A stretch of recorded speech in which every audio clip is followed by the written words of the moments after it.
Assalamualaikum warahmatullahi wabarakatuh. Halo teman-teman semuanya.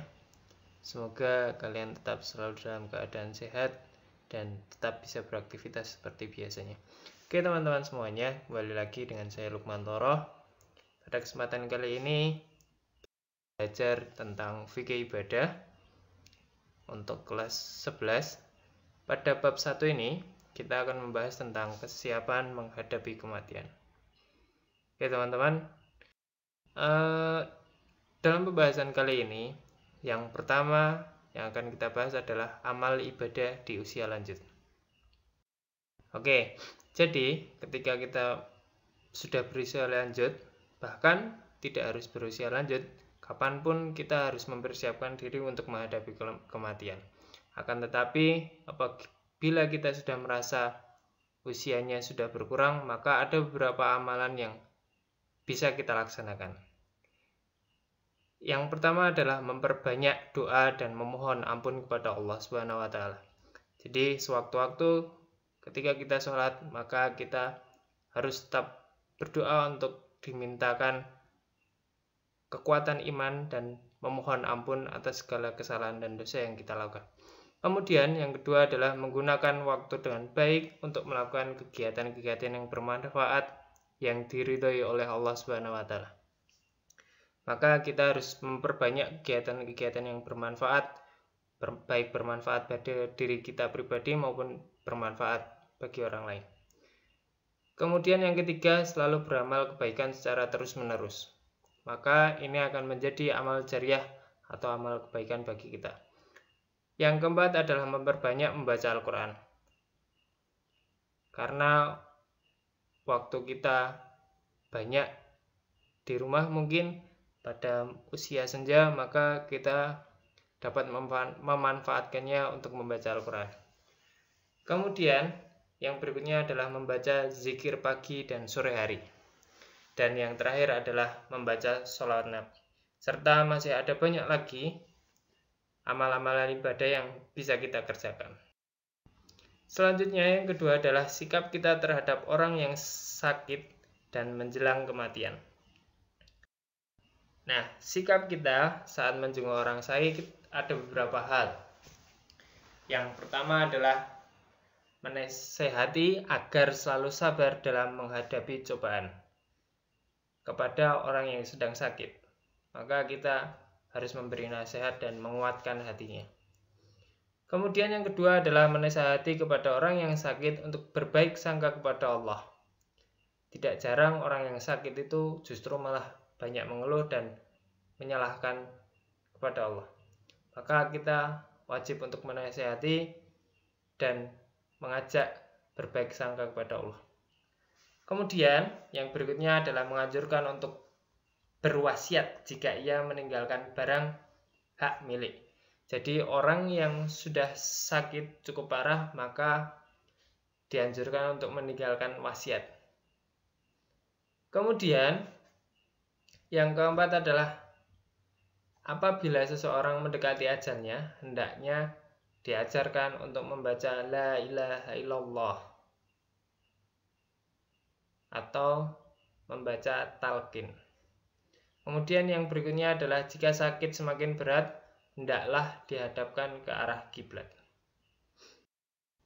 Kemudian yang ketiga adalah perlakuan terhadap orang yang sudah meninggal.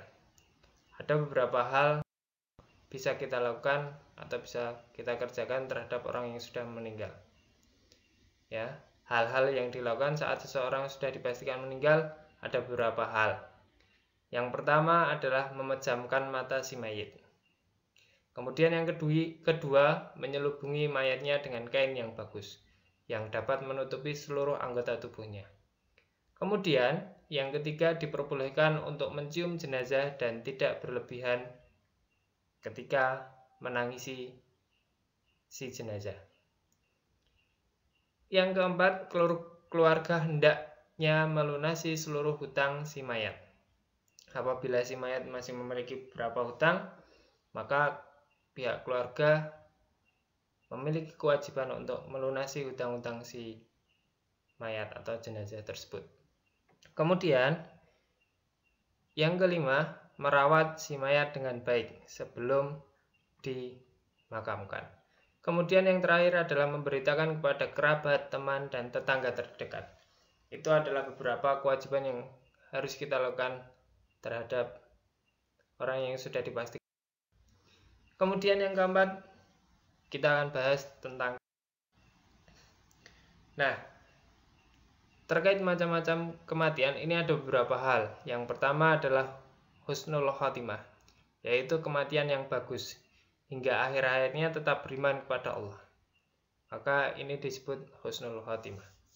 Kemudian yang kedua ada su'ul khotimah. Su'ul khotimah ini adalah kematian pada akhir hayatnya yang tidak beriman kepada Allah.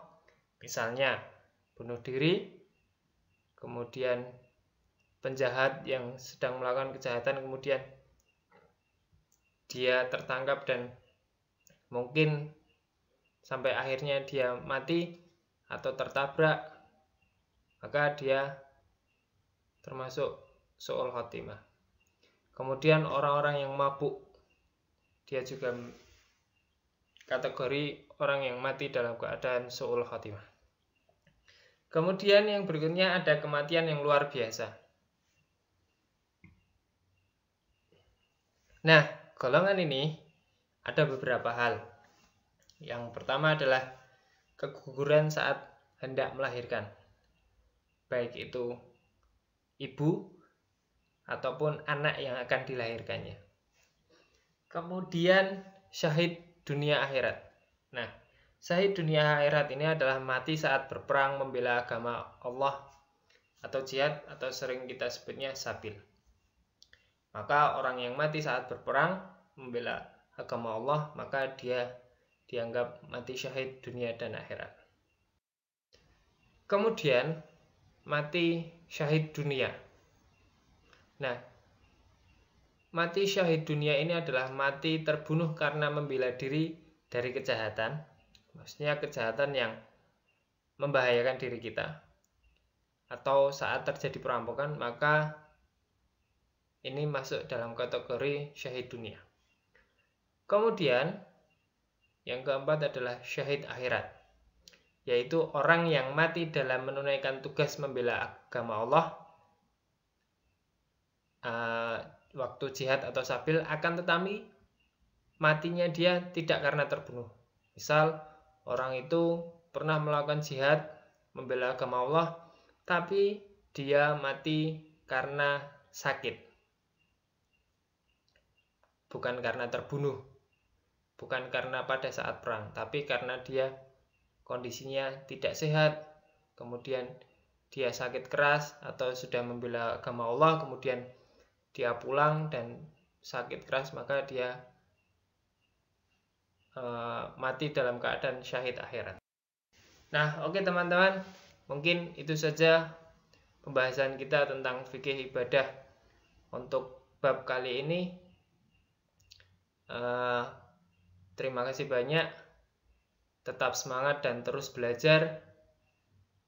Jangan lupa berdoa kepada Allah dan tetap melaksanakan sholat 5 waktu dan kegiatan-kegiatan ibadah yang lainnya. Oke teman-teman, jangan lupa like dan subscribe video ini, dan jangan lupa share apabila video ini cukup bermanfaat bagi kalian dan teman-teman yang lainnya. Oke, kita akhiri. Assalamualaikum warahmatullahi wabarakatuh.